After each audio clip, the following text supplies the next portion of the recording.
I'm starting to wonder if cats don't hibernate because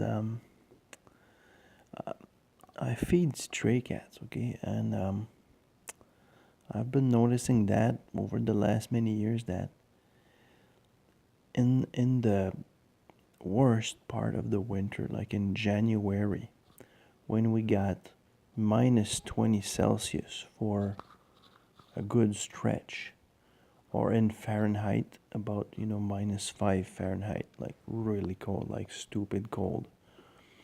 Um, there's food every day, and they don't come. When it's really, really cold, it sinks, 40 degrees Fahrenheit under freezing, or 20 under Celsius freezing. There's food in the pot. There's no reason. They quit coming for like 10 days straight. And then they come back again. And you can tell they're not, well, I know they're stray cats for sure. There's no doubt about that. But just in case some of you guys don't believe me, um, in Canada, one sure sign that a cat spent a winter outside is the tip of their ears.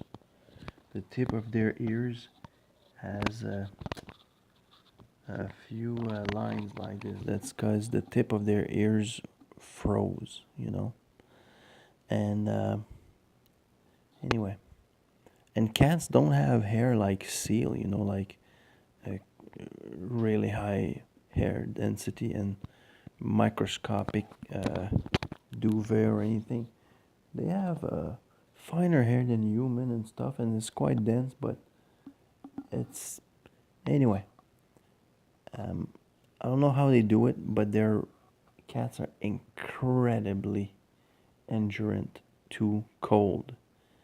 Like if they don't hibernate, they they're definitely not comfortable. It's not a happy place to be right now. And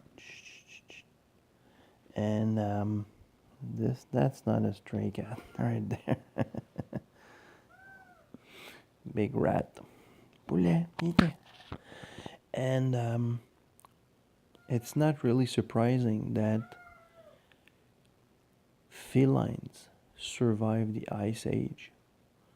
And you know that 99 point something percent of everything that ever lived is now extinct. It's not just a small fraction. Like almost everything that ever walked this earth is now extinct. The animals that we have right now are a fraction of what once was around. So, like cats can survive to conditions that human would die long before. Like if cats don't hibernate, or I don't know, maybe they fall in some kind of alternate state, but they don't come eating anymore. I wonder if they don't like sink into a coma or do like a frog or something and then thaw. But anyway, I've been observing that for many years and it's really happening.